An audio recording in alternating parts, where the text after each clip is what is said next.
Welcome back, everybody. So after becoming a victim of unscrupulous individuals using his photographs or his images in pursuit of what appears to be, or what is, right, a fraudulent work program recruitment scheme, attorney at law Andre Sean Marriott-Blake tells the serious implications of these actions and potential damage. She's here on Smile Jamaica this morning to talk us through. Good morning. Thank you for being here. Thank you for having me. This has got to be like the worst possible outcome that any person or any lawyer, right, especially, could have, right? Tell us what happened. Give us a backstory. Right. It started in September. Well, I found out about it in September. Ironically, I was at work and I got a call from an associate, a plumber who used to work with me at an apartment I lived before. So, Mr. Marriott, I see you doing this Cayman work program on TikTok. By the way, I'm not on TikTok. First clue. How I get into this? And I was like, Cayman work, I don't know what you're talking about, that's not me. And then he screenshot the photos of the page.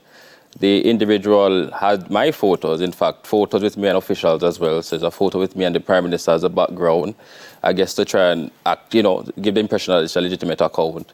As well as personal photos, so photos at me at the gym, really trying to give a montage that this is a human being, a real person with a real life, you know what I mean? Mm-hmm. And to get some amount of legitimacy out of it.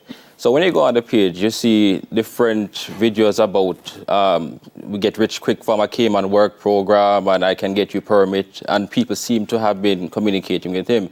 What I realized as well is that the Facebook page had about 1,200 followers. So, I mean, in a short time, clearly he had amassed a certain amount of subscription. Mm-hmm. So there was a Facebook page and a TikTok page. And when you looked at the comments, you saw that persons clearly were duped. Some persons were actually calling out the individual. The name was Kevin Chambers, but at the same time, it was my image being utilized. Mm-hmm. So ostensibly, people who would have been duped by the situation would have felt that they need to bring this person's image to the public domain to say, hey, this person is a scammer. So the duping, what were people being asked to do to be able to were they asked to give money? Well, honestly, I can't say exactly, okay. But what I saw was that he had said, contact me at a particular number. I think he had it himself as a manager for some inter-exchange, some recruitment company. Mm-hmm. That's how he professed himself to be. And so they would have ostensibly an account or a number or something that you call, and they would give further instructions. Yeah. That's how the transaction. I know it's in the police domain, so there might be things that you're right. It has been reported to CTOC. Yeah, but those pictures, you would have posted them online, those pictures that... These would have been photos that were on my personal page. Okay. I've had a Facebook since 2007, since I was a high school student. Yeah. And it has various, photos from my life, from being in youth parliament, from being a youth ambassador, from my journey to be an attorney at law, my family. So all of that is on the Simon, can I ask the question already, but do you know if he got money for this program going on? Do you know if any transaction went on? I can only assume so, because there are people who would have reposted and said, scammer, I need my money back or something of the sort. Okay. So it's an assumption, Yeah, that's usually how it works though, right? With these programs that are fraudulent. So have you any idea who this person is, why they chose you? I mean, motivation is not something that really matters at this point, but that's maligning of your character. Absolutely. That's defamation of you as a public servant, an officer of the court. Absolutely. Can have serious reputational damage. So how does one, A, find out who this person is, and B, seek redress? It's a difficult thing. I answer your first question. It's so hard to think who could have done something like that. You don't know. You simply just don't know. Or why. It could be a random person who just found a page, someone that seemed to be a promising person who would perhaps be more endearing to people to get them to do business. It could be someone with an intent. I don't know. And that is the scary part, because I traverse the public space like everybody else. I'm in the courts throughout the island, you know what I mean? I don't live a very private life. I'm very accessible. And for me to be in a space where that is a certain perception, at the very least, associated with my likeness, however erroneous, it is a risk to my family, to my safety, and I don't take it lightly. Yeah. And so that is why I would have taken the steps that I've taken. The first thing we did, we reported the pages. The next day I contacted Fitzbailey, ACP Fitzbailey, and thereafter reported to CTOC. So they're well aware and they're doing their investigations. And we're hoping that the culprit will be brought. Where is it right now?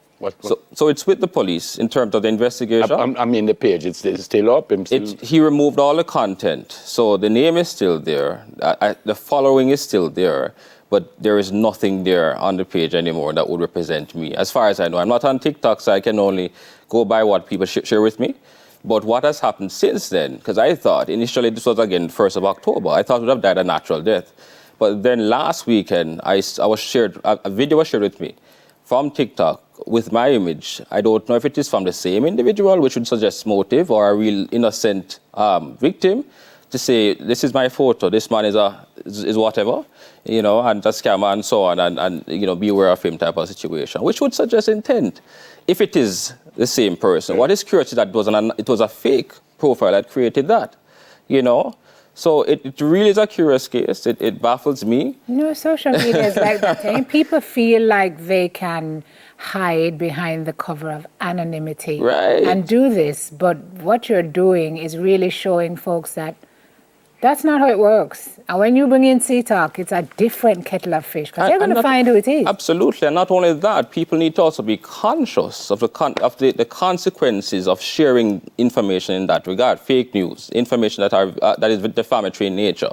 Because each person who publish or republish or disseminates information can actually be held accountable, for defamation. So even in the context, because you probably think that, boy, you're sharing information to warn the public, but you have to do your due diligence as well, because you can find yourself in a very unenviable position where there can be a claim brought against you for defamation for something that perhaps you didn't even intend.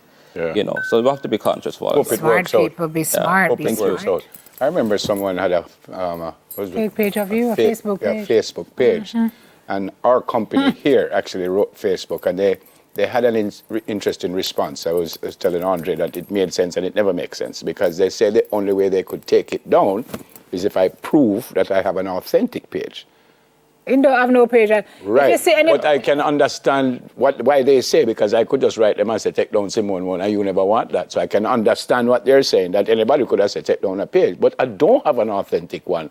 So what I don't think that should be it should be so. Because there are some people who opt not to believe it or not. Yes. If you see a Facebook, social, not me, Twitter, Instagram with TikTok with Nefril on it, not me, it's a fraud stuff. Hope it works out. Report it immediately. So appreciate it. Hope it works out. Thank you, Andre. Yeah. Pleasure. We'll go and play here. Accountability, a nice. Andre Shaw. Law. Yes, drinks. All right. We'll be back after this break to talk about stuff in JA. Drinks.